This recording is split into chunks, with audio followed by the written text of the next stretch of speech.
Dale pausa. Esta. No. ¿Más? ¿Preguntabas?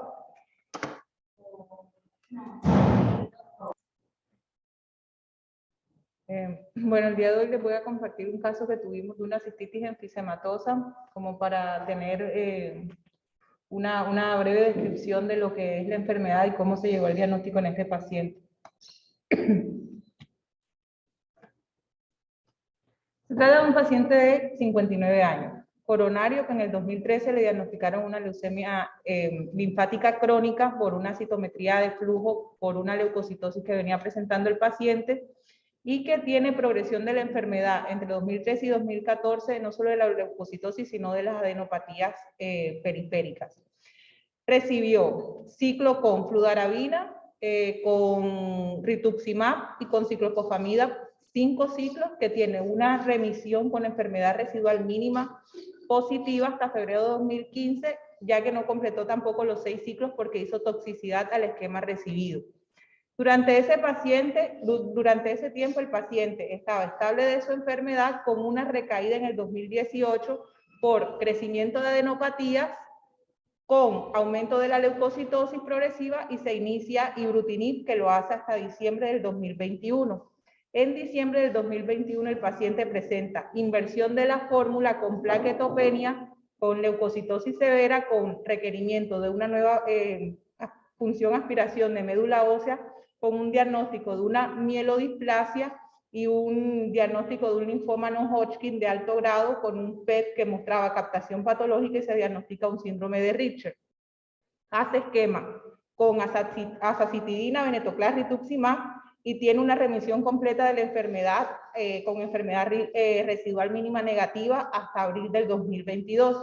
En ese momento el paciente se decide iniciar consolidación para trasplante alogénico haploidéntico de médula ósea. El paciente se interna en el a finales del mes de abril, hace acondicionamiento con fludarabina y melphalan, y se realiza el 4 de mayo la infusión del trasplante. En esa internación el paciente tuvo múltiples intercurrencias, entre las cuales, y la que es la que voy a destacar porque tiene relación directa con el tema de la cistitis enfisematosa, fue la infección por virus BK. El paciente inicia con hematuria intermitente y posteriormente hematuria macroscópica persistente. Se le realiza ecografía, se le realizan tomografías donde se evidencia que tiene una vejiga engrosada con múltiples coágulos con molde hemático, que se realiza lavados vesicales continuos, y además de eso se le aplica ácido, se me olvidó el nombre, aminocaproico. Se le realizan infusiones de adrenalina intravesicales, además de recibir cidofovir intravesical, porque en las muestras que, además de la patología que se le toma, se le realiza citología PCR para virus de BK, que sale positivo. Se le realiza el diagnóstico de virus BK y posteriormente se tiene la anatomía patológica de la muestra que se tomó, donde decían que era un corión hemorrágico ulcerado lo que tenía el paciente. A raíz del diagnóstico del virus BK, que tenía aproximadamente más de 5 millones de copias en orina, se le hace cidofovir intravesical, que recibe 2 dosis en total en una semana, y se va ya el paciente con mejoría progresiva, disminución del lavado y logrando retirarse la sonda vesical hasta el 11 de agosto, se va a la casa con un recuento de BK de 5.050 copias y virus BK en sangre negativo. El paciente reingresa el 29 de agosto porque tiene emisión de aire por la uretra con hematuria intermitente. El paciente estaba en buen estado general, afebril, normotenso, sin ninguna otra sintomatología irritativa miccional más que la hematuria intermitente y la neumaturia. Se le realiza en ese momento una tomografía en la que ahora le voy a mostrar la imagen, en la que se evidencia una fístula entre la vejiga y el colon sigmoides, y se da visurología, y se programa en ese momento para resolución quirúrgica de la fístula. Cuando se realiza la tomografía, en ese momento lo que se evidencia es que el paciente generaba muchas dudas si realmente era una solución de continuidad entre la vejiga y el colon, o si se trataba de alguna otra lesión que presentara el paciente. Se hace el diagnóstico, me voy a ir acá, bueno, Ahí me faltó una imagen. Se hace el diagnóstico ahí de la cistitis enfisematosa y les voy a comentar, y ahorita con las imágenes les voy a ir mostrando por qué se llegó al diagnóstico. La cistitis enfisematosa es una enfermedad en la que hay presencia de gas dentro de la pared vesical o en los tejidos adyacentes.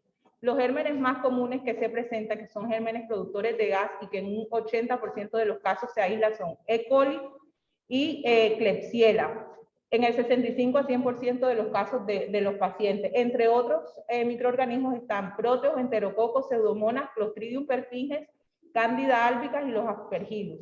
Entre los factores de riesgo, en un 80-90%. Es una enfermedad que hay poco conocimiento de la incidencia, porque realmente en revisiones de literatura hay 135 casos descritos, pero de los 135 casos descritos, 80-90% tiene como factor de riesgo asociado la diabetes mellitus y tiene una relación mujer-hombre de aproximadamente 1.8 versus 1. Entre los otros factores de riesgo está la uropatía obstructiva, y es la mediana de edad entre la sexta, séptima década de la vida. Pacientes trasplantados renales, la inmunosupresión, que ya ahí está, nuestro paciente venía con tratamiento inmunosupresor también asociado a su trasplante, falla renal, vejiga neurogénica o alteraciones anatómicas como los riñones poliquísticos, y cateterismo vesical como antecedente traumático también en los pacientes. En el paciente se le realiza este urocultivo al ingreso, donde ya tenemos aquí como germen que se rescató, la Klebsiella, que es sensible a micacina, imipenem y con múltiple resistencia antibiótica. Las manifestaciones clínicas que se describen, si bien pueden ser síntomas irritativos, miccionales, transitorios, a veces puede ser completamente asintomática y ya manifestarse de forma graves como sepsis y muerte. De hecho, muchas veces lo que indican en las revisiones es que los pacientes, como pueden presentarse con síntomas urinarios de una infección del tracto urinario común, no es usual hacerle estudios de imágenes y por eso progresa rápidamente la enfermedad y ya se presenta en formas graves. La neumaturia y el enfisema palpable que puede presentarse es descrito por el 10% de los pacientes y por eso no es un diagnóstico que se hace en primera instancia. Entre otros síntomas puede estar fiebre, escalofríos, dolor abdominal o dolores solamente en flancos localizados, náuseas y vómitos. Las complicaciones, no sé si esto lo puedo. Entre las complicaciones tenemos pielonefritis enfisematosa por migración ascendente de los microorganismos, insuficiencia renal aguda, shock séptico. Esta imagen no es la imagen del paciente, es una imagen en la que se observan cómo se ve la presencia de aire a nivel de las paredes de la vejiga, y el diagnóstico ideal de esta entidad es el imagenológico con una tomografía computarizada. Entre los diagnósticos diferenciales van a estar la pielonefritis granulomatosa, la pielonefritis aguda, el absceso renal y la necrosis papilar aguda. Esta imagen que vemos aquí sí corresponde al paciente. Y vemos las burbujas de gas dentro de la vejiga con una pared bastante engrosada, y llamaba la atención esta solución de continuidad, que era lo que impresionaba ser la fístula colovesical y que eso pudiese estar asociado a la neumaturia. Estas son, en esta es donde más se ve la solución de continuidad, que urología en ese momento se interconsultó con cirugía general y se había pensado ya realizar un procedimiento quirúrgico programado, y se había hablado con urología que quedaba, para los urólogos quedaba mucha duda realmente de si eso se trataba o no de una fístula, por lo cual se decide hacer un colon por enema con contraste hidrosoluble. El colon por enema con contraste hidrosoluble mostró que realmente no había fugas ni fístulas demostrables por ese método, y por lo tanto quedaba completamente descartado la fístula colovesical, y el diagnóstico más probable era la cistitis enfisematosa. Dentro de los otros estudios que se realizó, se realizó una tomografía de control. El paciente no se sondó, y digo esto porque más adelante en el tratamiento es una de las alternativas en el manejo de los pacientes con colecistitis enfisematosa. No se sondó, no fue necesario, el paciente progresó con la hematuria fue autolimitada y se inició tratamiento antibiótico sin requerimiento de la sonda. Pero sí persistía inicialmente las burbujas a nivel intravesical. Bueno, en el tratamiento, no sé bien, esto es un resumen del tratamiento de la infección urinaria en general en los pacientes hospitalizados que tienen enfermedad grave, que tienen enfermedad no grave, y los pacientes ambulatorios. En general, los pacientes graves se va a preferir tratamiento con carbapénicos más vancomicina, dado el estado de gravedad. En los pacientes hospitalizados no graves se prefieren las cefalosporinas de tercera generación, piperacilina tazobactam, y podemos, ante episodios de alergias del paciente, las quinolonas como opción terapéutica. Y en los pacientes ambulatorios, en los cuales aquí vamos a ver que tienen o no alguna resistencia previa o evento adverso a quinolonas, podemos usar, que tienen efectos adversos a quinolonas, podemos usar las ceftriaxonas, las cefalosporinas, los carbapénicos o los aminoglicósidos. En el caso de este paciente se utilizó imipenem, de acuerdo a la sensibilidad que habíamos mostrado previamente a imipenem y amicacina, y completó 14 días de tratamiento con evolución satisfactoria y fue dado de alta. Entre la revisión de la literatura de los casos que encontramos esta cistitis enfisematosa en un varón no diabético. La fisiopatología no está bien descrita, si bien es muy fácil en los pacientes diabéticos asociarlo a que, como son pacientes en los cuales hay hiperglicemia, que puede generar como un caldo de cultivo para la proliferación bacteriana a nivel vesical por aumento de la glucosuria. En los pacientes no diabéticos está asociado al lactato urinario como fuente, y las proteínas tisulares como fuente de producción, de interacción para la formación del gas intravesical. Y se presenta el caso de este paciente en el cual el tratamiento con el carbapenem favoreció la evolución satisfactoria y disminuyó la mortalidad aproximadamente en 7% de los pacientes tratados a tiempo. Acá es otro caso también que se reportó de cistitis enfisematosa. En este caso era una mujer diabética con una diabetes mellitus de mal control y una pielonefritis enfisematosa con aislamiento de germen multiresistente. En estos casos, si bien algunas veces el paciente, como fue este caso, que es un paciente trasplantado de muy alto riesgo, muy oligosintomático, tuvo, digamos que para su beneficio, manifestar la neumaturia como sintomatología asociada, que inmediatamente, asociada a las imágenes de la tomografía, nos permitió hacer el diagnóstico de cistitis enfisematosa. Pero bueno, no es algo muy común que se presente y que está bueno siempre interrogar a profundidad y ver los antecedentes como para guiar también la terapéutica. Listo. Gracias.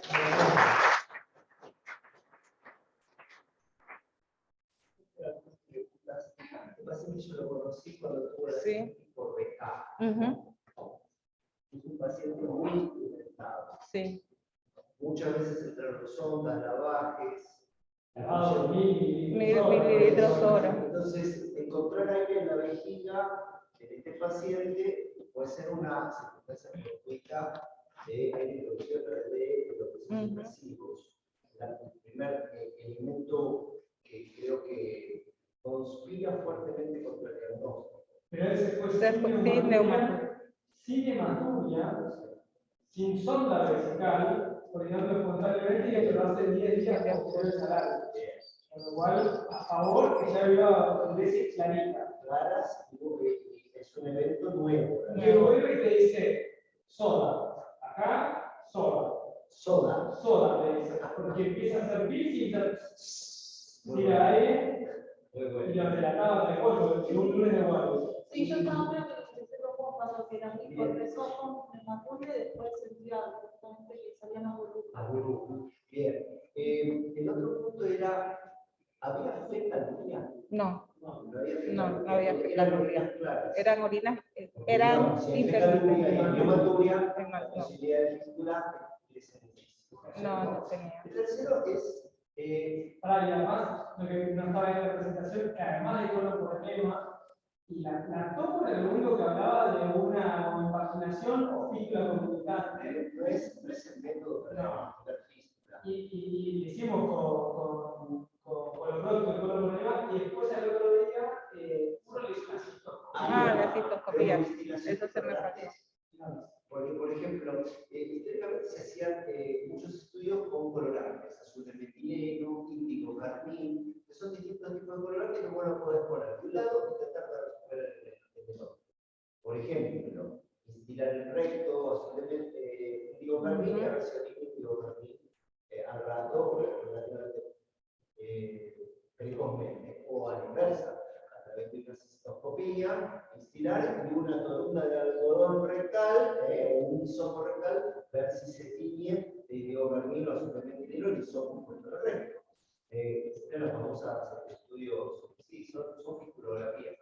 El color por el enema con doble contraste con hidrosoluble, la verdad que no sé cuántas de modificar esto. Tal vez creo que la respuesta al tratamiento antibiótico, la desaparición de la reumaturia es el punto más fuerte para acelerar, ¿no es cierto? Porque la verdad es que no se observó pasaje de contraste hidrosoluble queda descartado. Me parece que no tiene suficiente sensibilidad ese estudio como para decir queda descartado todo eso. No, tenemos la visión intravegetal de la cistoscopia, cuando abrir una fístula, tal cual hizo, y él estaba mucho mejor. Las fístulas pueden ser microscópicas y a la vuelta de un pliegue vesical y para el proyecto que el cistoscopista no la ve. O sea que decir, no la vi por cistoscopía la fístula, tiene que ser un subterráneo para verla, ¿se entiende? Esta es la imagen imagen. muy grosera, la imagen que muestra la tomografía, yo creo que es un artefacto. Sí, un caso de niño que por ahí se apoya y tocó con el techo de la vejiga, que está recorriendo los ojos. Estas son después de haber hecho las 2 series del infecto. Pero si ves las primeras, tenía una vejiga rosada, no, pero tiene un nivel hidroaéreo. Sí, Tiene nivel hidroaéreo.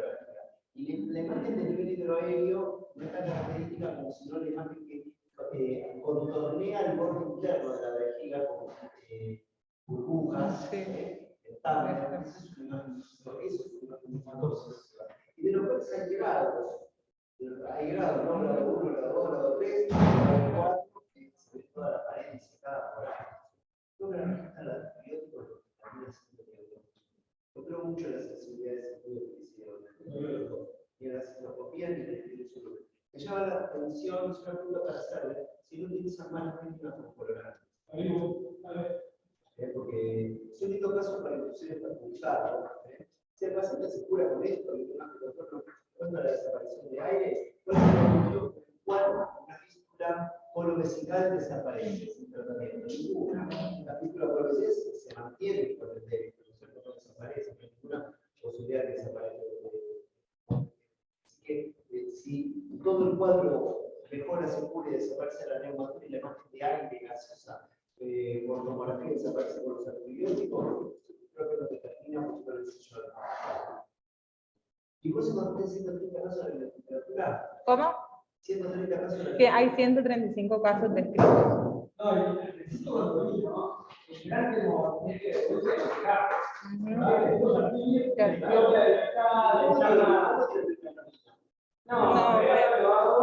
Menor a 5, sí, me da menor a 5.000, fue el último control. Menor a 5.000. No, él tuvo 25 millones de copias. Sí. Y ahí está el tema de, che, le hacemos SIO, porque en su momento trataba el SIO, como para que ya había llegado. Entonces, ¿qué hacemos? ¿Es mínimo hacia el boleto venoso, después del trasplantado, o aguantamos? Con paciente que... Sí, sí, sí, sí. Y finalmente no se hizo cirugía. No. Y tenía viremia orgánica. Negativa. Cultivos. Puro cultivo. Puro cultivo. No fue manejado de forma no sé eso. No, no requirió eso. Sí, el diagnóstico, sí, ustedes muestran negativización de las imágenes, desaparición de la clínica. Como los 14 días se aparece. Nosotros vamos a ver muchas veces burbujas de aire de la región. Muchas veces. Son las de cerrar. Las ondas se insuflan con agua, pero en esa jeringa que insufla agua, muchas veces son bastante burbujas de aire. Porque la llenan con agua y un poquito de aire, se rompe el balón, ese aire va a la jeringa.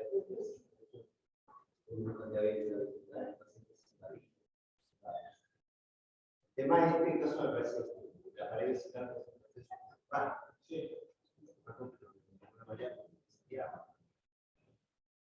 ¿Cómo está el emprendimiento? Sí, hizo los últimos, ya creo que tenía 4.000 leucos, que son del 27 de septiembre, que tenían, y las plaquetas estaban en, no me acuerdo, pero estaban mayor así. Esto fue en agosto. En mayo. 100 días. 100 días por ciclis hemorrágico. Se planteó en algún momento la cistectomía. Pero se le hizo en un fue... momento, bueno, le hicimos plasma, le hicimos con plaquetas, bueno, está yendo el plasma, con plaquetas se está yendo con de crecimiento,